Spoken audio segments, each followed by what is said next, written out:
made landfall. This is where it all started. The very first encounter between storm and land. Not much of a contest. Which makes this the first village to be erased. And Maria, among the first mothers to lose a child. She'd come here the day before to visit her parents at the beach with her 2-year-old son, Jake. That time to come here is so full of life. He's so naughty. When the typhoon roared in, Jake's grandfather tried to save him. My father been hit by the wood. Then my baby gone. He cannot hold already. Then the baby drowned. 1 week on, and the survivors here are still waiting for aid. This may have been the first place to get hit, but it seems to be amongst the very last to get any help. That's because this is an extremely remote corner of the Philippines, and the storm essentially cut it off from the outside world. A few miles away, the town of Guiuan is in no better shape. Still hard to believe wind alone did all of this. I've come to see the man in charge here, the 33-year-old mayor, Sheen Gonzalez. The military have been trying to stop looters.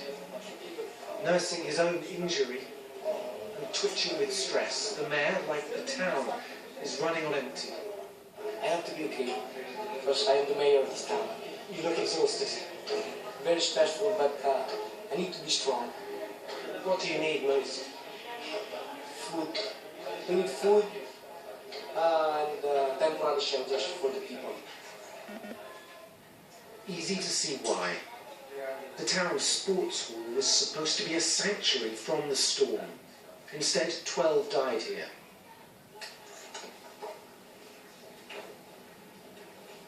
This is where my mother was. Nearby, 19-year-old Elfie Bautista shows me where she and her family were trapped. My brother and me. I keep calling them, my mom and my dad, but they won't respond. Only my brother beside me. My dad, I can still see him. He was still in one piece, but he was cold and bleeding. Both parents, a doctor and an accountant, died beneath the rubble. Elfie and her 13-year-old brother Edric were finally able to bury them today in the storm-ravaged cemetery.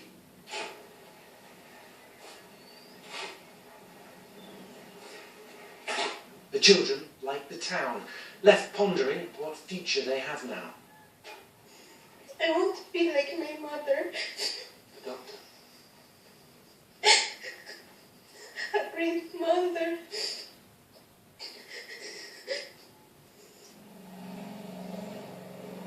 Suddenly, a welcome sight overhead. 2 big military aircraft fly past. The crowd rushes out to an old airstrip. If I were them, they have to come here. If they have relief goods, they have to come here, give us food. How does it make you feel seeing those planes going Seeing past? this place gives me hope. And sure enough, the Americans land on a runway they built during an earlier operation here, World War II. No supplies on board, but a multinational assessment team and promises that aid will finally arrive tomorrow. The visitors leave, with a 78-year-old grandmother needing urgent kidney dialysis. Then another woman tries to get through. She's got 7 children in another town and is desperate to contact them. No room today.